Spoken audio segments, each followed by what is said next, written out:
Living Inside Out, How and Why the Heart Defines a Christian, giving you just a little taste. If you want the full meal deal, you can go on Amazon, buy a copy of this book, and that QR code on your screen will take you right to the Amazon page where you can buy the book. So chapter 5 today, Delivering Faith, the Mystery.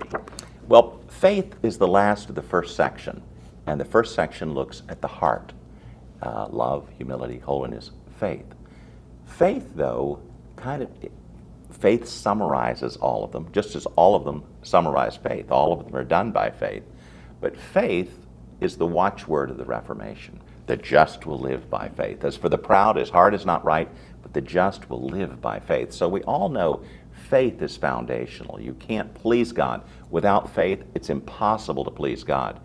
I don't know if you ever tried to study faith in the Old Testament. It's difficult because so often you have stories and faith is not mentioned. If you look at the honor roll of faith in Hebrews 11, by faith Noah, by faith they walked around the walls of Jericho over and over, and all these things they do by faith. But if you go back to the original stories, you know what? Faith isn't mentioned. So it's there, but it's not mentioned. Right. It's hidden. Somebody said the old is in the new revealed, and the new is in the old concealed. So faith is something that has pleased God. Abraham pleased God by faith. He was approved by his faith. Faith in the Greek is more contentful.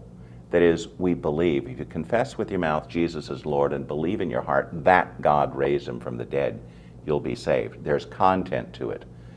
The Hebrew concept of faith is more of a trust, a reliance, a casting of ourselves on God.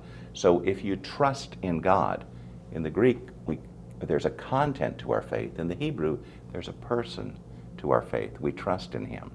The other thing is that faith is both active doing and it's sometimes passive, just waiting on God. We trust him and so we wait on him. We trust him and we do. Sometimes we have to triumph, fight the fight, run the race.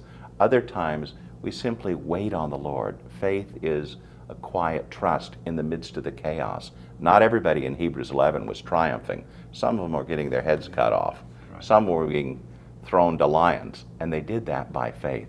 So that's what this chapter looks at. It looks at how all these things, a love for God, a humility, a holiness, come out in faith. All right, thanks for that, and thanks for joining us. That's the end of section 1. We're going to start next time in section 2 with chapter 6, so join us for that.